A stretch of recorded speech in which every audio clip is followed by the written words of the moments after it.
out there in YouTube guitar land. I'm going to do a little guitar tutorial on Dave Matthews' So Much to Say, and that's what I was just trying to play for you. Now, obviously, it's played at a pretty fast tempo, so I'm going to try to slow it down a little bit and give you a little transcription.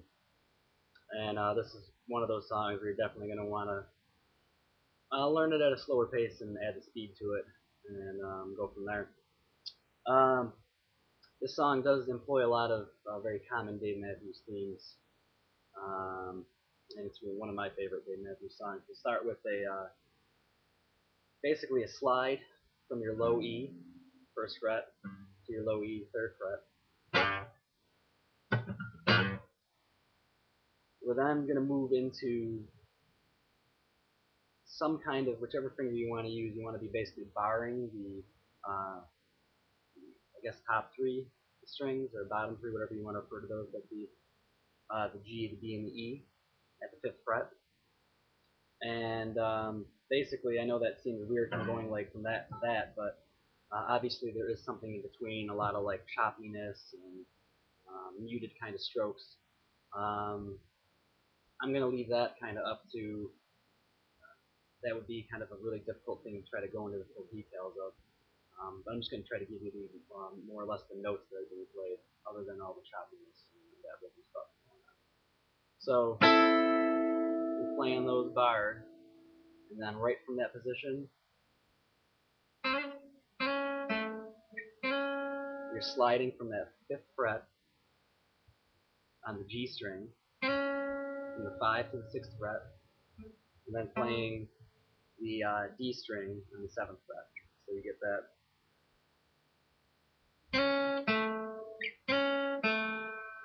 But it's immediately followed right after that. So kind of get you up to where we're at here. We're at a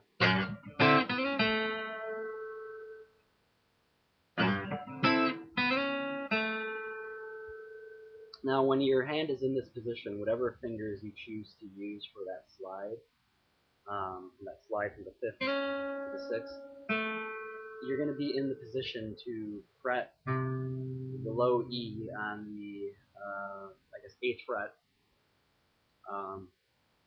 which would be a C note.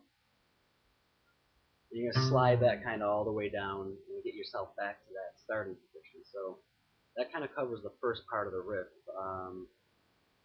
Because once you slide back down, you're in position to then start that and get right back at it.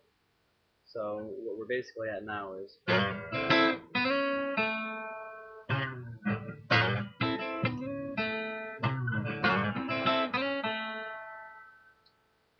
now you can do that riff as many times as you want. Eventually you're going to come off of that. Excuse me. You're going to come off that slide and then go into the next part of the riff, which is, again, I said there's a lot of common Dave Matthews themes, and this is one of them. I believe these are fifths. If I'm wrong, I apologize, but what you're doing is playing, and that's the low E 1st fret, A string 3rd fret, D string 5th fret. If you have ever played Satellite, employs that same kind of spacing. It's a little bit of a reach, and you can play the low E. Obviously, you're going to use your pointing finger, but now whatever finger you choose to play that next note, that you can either use your middle finger or your ring finger, and it's probably more just a comfort thing. You may want to try experimenting both ways with it, but again, these are really stretchy kind of motions for your hands, so just do what's more comfortable. So after that slide, you're playing these fifths.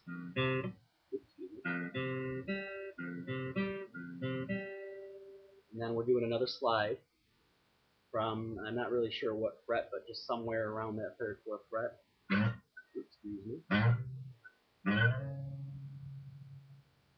Oh, that's wrong. It's hard to play these slow sometimes. There we go. You're sliding, again, again, from somewhere in that vicinity of the 3rd fret, all the way down to the 9th, which would be a C sharp. And then your hand should be in the position to kind of put these fingers down. You're putting that pointing finger on the D string, 7th fret, and your pinky on the G string. It's always funny to say G string, but anyways, G string, 10th fret. So when you keep that ring finger there on the 10th fret, and then you put those 2 fingers down, you get, I don't know what chord you get, like the Dave Matthews style chord, but you're basically sliding into that position and then kind of giving it a real quick strum on whatever that chord you want to call it. After that, you're then going to do another set of fifths, and again, I apologize if those are not fifths. Someone please correct me if they do, but I think they are. This time, instead of starting at 1st fret, we're going to start at 3rd fret. Now, if you want to get real technical, right after that, those 3 notes are played, I believe there is a little harmonic action going on here on the G string on the 7th fret. Now, you may hit it by accident, to be honest with you, because it's such a reach to play those, to get those notes, that your pinky's kind of already in that position where it's just in that kind of that slot for the big harmonic there. Again, not necessary. If you accidentally played the note, the open G string, it's probably not right, but it's gonna be in the vicinity. And this riff is played so fast that you're gonna be a little messed up like that you're just gonna have to let it get away with. But once you get that, those fifths and that harmonic, you're then right back to the beginning of the riff again, which is back to that 1st fret slide.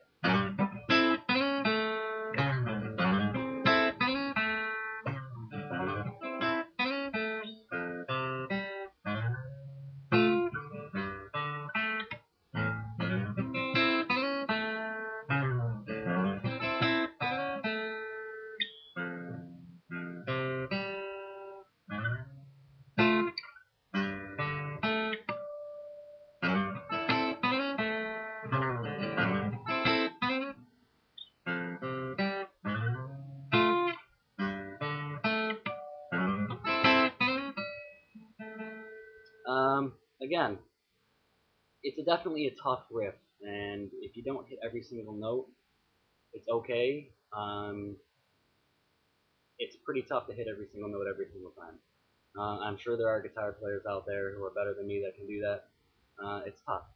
So if you are trying to learn this, give yourself a little slack. That's basically the riff, though. Very, very, very cool riff. That's basically the entire song, verse, intro, and everything. The only other part of the song is the chorus. And for that, you can just play bar chords. We're going to start with bar chord on the 5th fret, being A, up to a bar chord on the 10th fret, be a D, back down to the 3rd fret, be a G, and then right back up to the 10th fret for a D. And it's got a very, very choppy, funky kind of style. Listen to the recording or any live recording. I guess the studio album recording would be the best one to really, really hear that strum real clear. But it'll be kind of something along these lines.